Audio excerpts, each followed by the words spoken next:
Cerita dimulai di sebuah desa di mana ada sekelompok geng yang kebiasaannya mabuk dan juga memperkaos gadis-gadis di desa itu. Hal itu membuat penduduk desa menjadi resah dan tidak damai. Geng tersebut tidak bisa dibubarkan ataupun dipenjara karena ketua geng tersebut yang bernama Santo adalah adik dari seorang DPR. Sehingga suatu hari ada seorang ayah dan gadis yang melapor ke kantor polisi karena anak gadisnya telah diperkaos oleh Santo.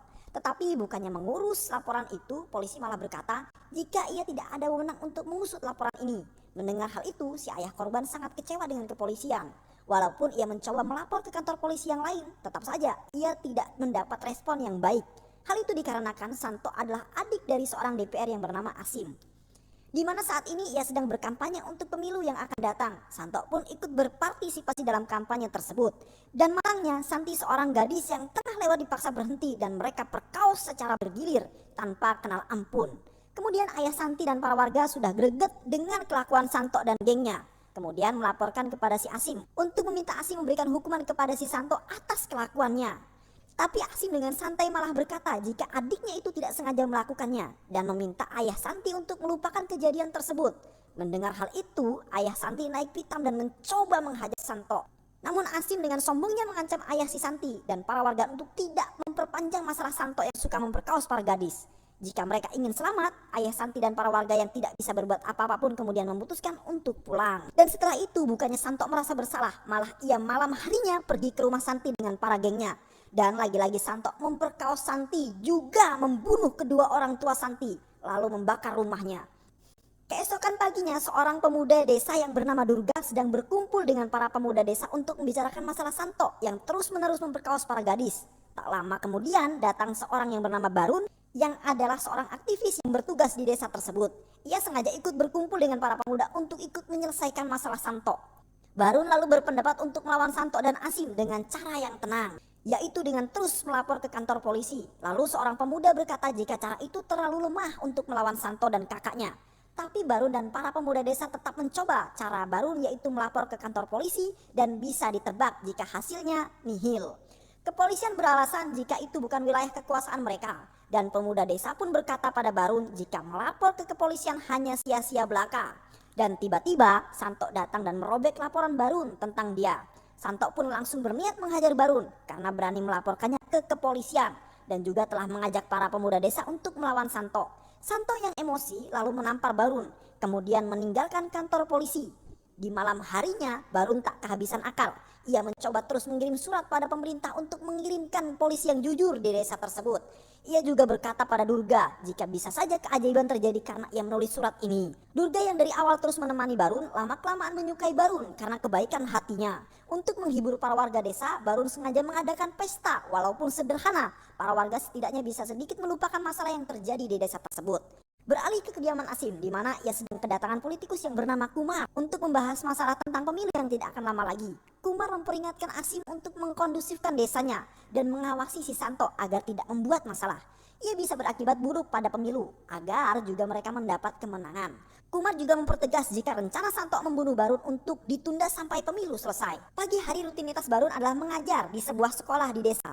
Barun mempunyai sahabat yang bernama Binot yang juga adalah seorang guru di sekolah yang sama dengan Barun. Lalu Binot bertanya pada Barun tentang perkembangan kasus yang ia tangani. Barun menjawab jika belum bisa menyelesaikan masalah yang terjadi, tapi Barun meyakinkan jika ia tidak akan menyerah untuk menegakkan sebuah keadilan. Setelah selesai mengajar, Barun pulang ke rumah yang ia sewa di desanya. Dan ternyata di depan rumahnya sudah ada beberapa warga menagih janji Barun untuk membantu. Barun yang baru sampai langsung membagikan uang hasil gajinya pada warga sampai habis. Rasa kagum Durga pada Barun semakin bertambah melihat kebaikan Barun membagikan uang gajinya. Tapi ia juga kasihan pada Barun karena terlalu memikirkan warga desa dan tidak mementingkan kebutuhannya sendiri. Karena sudah malam, Barun mengantarkan Durga dengan sepeda motornya. Di perjalanan setelah mengantar Durga, Barun tak sengaja melihat geng Santo yang sedang beraksi untuk memperkaos seorang gadis. Spontan, Barun pun turun dari motor untuk menolong si gadis. Barun berhasil menggagalkan niat bejat para geng Santo dan para geng Santo berlarian pergi. Untuk memastikan keamanan si gadis, Barun pun mengantarkannya pulang. Setelahnya bukannya kembali ke rumah istirahat, Barun sengaja berkeliling desa untuk memastikan para geng Santo tidak kembali berulah. Para warga desa pun merasa tenang dengan apa yang dilakukan oleh Barun. Keesokan paginya, Barun masih terus menulis surat pada pemerintah.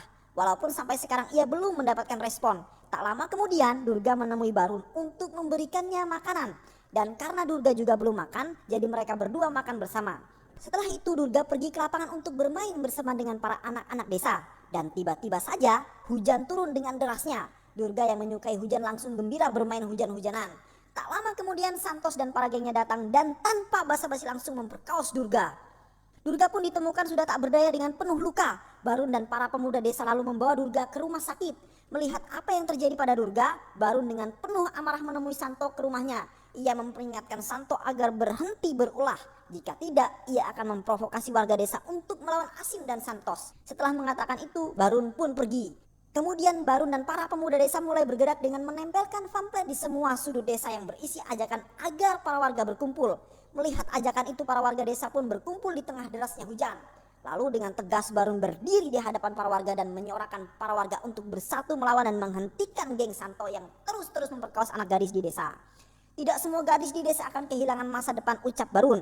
Warga desa pun setuju dan kemudian mereka semua berdemo ke kantor polisi untuk mengusut kejahatan yang telah dilakukan oleh Santo dan gengnya. Para awak media pun menyoroti hal tersebut. Mendengar berita itu, kepolisian pusat akhirnya turun tangan untuk mengusut kebenaran kasus Santo. Para kepolisian dari pusat pun menginterogasi para warga desa yang menjadi korban dari kejahatan Santo dan para gengnya, dan tak butuh waktu lama kepolisian pusat akhirnya menangkap Santo dan para gengnya. Kemudian Asim pun menjenguk Santo di penjara dan ia berniat membebaskan adiknya. Asim dan Santo yang tersulut amarah dan dendam merencanakan pembunuhan pada Barun karena telah berani membuat Santo dan gengnya di penjara. Malam harinya Asim mengirim pembunuh bayar yang telah disewa untuk menghabisi nyawa Barun. Barun yang baru selesai mengajar seperti biasa pulang dengan naik kereta. Setelah turun dan dari kereta, Barun berencana mengambil sepeda motor yang ia titipkan. Saat sedang berjalan, tiba-tiba saja ada dua orang yang mendatangi Barun lalu menembak tubuh Barun sebanyak 2 kali. Hal itu menyebabkan Barun meninggal seketika. Keesokannya, para warga yang mendengar kematian Barun pun beramai-ramai mengantarkan jenazah si Barun. Lama dari itu, Binot yang mengetahui tentang kematian Barun lalu memutuskan untuk pindah ke desa di mana Barun bertugas. Sesampai di desa, Binot bertemu dengan salah satu warga di mana anaknya menjadi salah satu korban Santos dan para gengnya. Binot pun semakin ingin tahu perjuangan yang selama ini Barun lakukan. Binot lalu ikut berkumpul para warga desa yang diketahui oleh Durga, di mana Durga mengerti perjuangan seorang Barun. Mengingat kenangan baru membuat Durga berlinang air mata. Setelah itu para warga dan Durga memutuskan untuk demo memprotes pengusutan kematian Barun. Para polisi yang melihat banyaknya para warga desa yang ikut demo lebih memilih menghindar. Malam harinya, Binot, Durga, dan beberapa pemuda berkumpul untuk membahas kelanjutan rencana apa yang akan mereka lakukan ke depan. Pagi harinya, kabar duka kembali menyelimuti desa, di mana Santos dan para gengnya telah dibebaskan bersyarat atas uang jaminan yang Asim bayar. Durga dan Binot yang melihat Santos dan gengnya hanya bisa berkata, jika inilah negara kita. Bahkan hukuman pun bisa dibeli. Kekuasaan dipegang oleh siapapun yang kemudian memiliki uang. Dengan semangat yang membara, Binot lalu berdiri di hadapan para warga dan memprovokasi para warga untuk warga tidak tinggal diam jika ada yang berbuat kejahatan. Dan sama-sama berjuang untuk menegakkan sebuah keadilan. Santos and the gengnya melihat Binot sedang memprovokasi warga pun langsung menghampiri Binot dan memukuli Binot sampai tak berdaya. Dan parahnya lagi, Santos dengan santainya buang air kecil di hadapan Binot. Melihat Binot diperlakukan seperti itu, para warga hanya bisa diam karena takut mengalami hal yang sama. Namun tak disangka ada seorang pria yang membantu Binot bangun. Pria itu bernama Duta. Duta lalu menemani Binot ke kantor polisi atas apa yang telah dilakukan Santos dan para gengnya pada Binot. Di 3 kantor polisi yang berbeda, laporan Binot tidak direspon dengan alasan kepolisian di sana tidak punya wewenang untuk menangkap Santos dan gengnya. Duta yang mendengar hal itu dengan marah menghajar para polisi itu dengan menegaskan jika mulai hari ini dia yang akan memimpin kepolisian di 3 wilayah itu. Setelah para warga menemui Duta untuk melaporkan kasus pemerkosaan yang dilakukan oleh Santos dan gengnya, lalu datanglah Durga dan Binot yang meminta Duta untuk menyelidiki kematian Barun. Namun Duta mengatakan jika itu bukanlah hal-hal yang mudah, apalagi ia hanyalah polisi yang ditugaskan dan mempunyai atasan yang harus dipatuhi. Mendengarnya, Binot dan Durga pun merasa sedih. Tapi Binot tak putus asa, ia mencoba pergi ke kota dan menemui beberapa stasiun berita untuk mengangkat cerita Barun sebagai pejuang keadilan. Namun semua stasiun berita itu menolak jika mengangkat cerita seorang aktivis biasa tidak bisa membuat berita yang mereka jual naik. Dengan rasa penuh kecewa, Binot pun kembali ke desa, berpindah di kediaman Asim dan Santos, di mana Duta yang datang ke rumah mereka untuk minum dan mengobrol bersama. Lalu tiba-tiba Duta bertanya kepada Asim dan Santos apa alasan mereka membunuh Barun. Namun dengan muka tanpa dosa, Asim dan Santos mengatakan mereka tidak terlibat sedikit pun atas kematian Barun. Mendengarnya, Duta berpura-pura percaya dengan Santos dan Asim, padahal Duta telah tahu yang sebenarnya. Kemudian di sisi lain, di mana salah satu geng Santos yang bernama Haran sedang mengendarai motor. Namun saat ia akan melewati pohon, seketika kepalanya terputus. Ia pun meninggal di tempat. Keesokan harinya para polisi datang ke TKP untuk menyelidiki kematian Haran. Santos terkejut melihat kematian salah satu anggota gengnya. Asim dan Santos pun lalu mendesak Duta untuk segera mencari tahu penyebab kematian Haran. Duta malah memasang earphone milik Haran yang terputus pada Santos. Dengan santainya pergi untuk mencari keterangan. Untuk mencari keterangan, Duta sengaja mengumpulkan Durga, Binot, dan beberapa pemuda. Namun ia tidak mendapat informasi apa-apa. Berpindah ke Santos dan Asim yang menemui kepala sekolah untuk meminta izin mengadakan kampanye. Binot yang mengetahui hal itu menentang keras Asim dan Santos melakukan kampanye di sekolah di mana Binot bekerja. Namun hal itu tidak dipedulikan oleh kepala sekolah yang tetap membiarkan dan mengizinkan Santos dan Asim berkampanye. Binot yang melihat kampanye itu dengan sengaja mematikan sambungan listrik untuk menggagalkan kampanye. Santos yang mengetahui hal itu pun langsung menghajar Binot dan menghidupkan kembali sambungan listrik. Tiba-tiba Duta datang dan mengancam Asim dan Santos. Jika mereka tidak menghentikan kampanye mereka, maka Duta akan menyelidiki kasus kematian Barun. Mau tidak mau, Asim dan Santos kemudian membubarkan kampanye mereka. Melihat apa yang dilakukan oleh Duta, Binot pun mengucapkan banyak terima kasih pada Duta. Keesokan malamnya, Asim dan Santos mengadakan pesta besar-besaran, di mana mereka mengundang semua orang termasuk dengan Duta. Mereka pun mabuk dan menari bersama. Setelah itu, Asim dan para gengnya memutuskan untuk pulang karena pesta sudah selesai. Namun saat akan menaiki mobil, ada seorang misterius melewati Asim dan Santos. Mereka pun tak memperdulikan si pria misterius itu dan bergegas masuk ke mobil. Seperti biasa, Asim naik mobil bersama dengan Santos. Sedangkan gengnya yaitu Sekar dan Kolei masuk ke mobil satunya. Dan belum sempat Sekar dan Kolei menjalankan mobilnya, tiba-tiba saja mobil itu meledak yang mengakibatkan nyawa Sekar dan Kolei melayang di tempat. Pagi harinya, Duta dan para polisi pun menyelidiki TKP dan salah satu polisi menemukan sebuah tombol bom rakitan. Kejadian pengeboman ini adalah pertama kali terjadi di desa. Pada siang harinya, Asim, Santos dan para anak buahnya sedang membawa senjata ilegal. Namun di pertengahan jalan mereka harus berhenti karena ada Duta dengan santainya malah tidur di atas motornya. Tanpa basa-basi, Duta langsung menggeledah barang bawaan Asim dan Santos. Dan benar saja, Duta menemukan senjata ilegal. Untuk membungkam Duta, Asim pun menelpon kepolisian yang melindungi dirinya, lalu memberikan telepon itu kepada Duta. Dalam telepon, kepolisian mengatakan pada Duta agar tidak usah mengusut senjata ilegal itu. Setelah menutup telepon, Duta malah menyita senjata ilegal milik Asim dan Santos. Tanpa memperdulikan peringatan dari atasannya, berpindah di sebuah hutan. Pada malam hari, ada seorang wanita yang sedang berjalan sendirian. Di waktu yang sama, ada Gayan, yaitu salah satu anggota geng Santos. Melihat seorang wanita yang berjalan sendirian, membuat Gayan berniat memperkaosnya. Namun tiba-tiba saja wanita itu menghilang dari pandangan Gayan. Tanpa Gayan sadari, wanita itu sudah ada di belakang Gayan. Dan saat Gayan berbalik, dengan cepat wanita itu menusukkan pisau pada Gayan. Setelah kematian Gayan, para polisi datang ke rumah Asim dan Santos guna menjaga Santos dan Asim, karena dikhawatirkan Santos adalah target berikutnya yang akan dibunuh. Di sisi lain, Duta yang sedang menjemur baju dan tidak sengaja kawat jemurannya mengenainya. Ia pun terlintas jika mungkin saja pembunuhan Haran dilakukan dengan kawat. Untuk memastikannya, Duta sengaja ke tempat kejadian pembunuhan Haran dan benar saja ia menemukan kawat yang dipasang di sebuah pohon.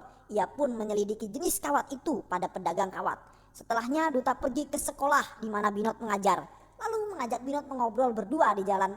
Binot bertanya pada Duta apa alasan Binot tetap tinggal di desa itu. Binot menjawab jika ia berniat mencari siapa pembunuh Barun.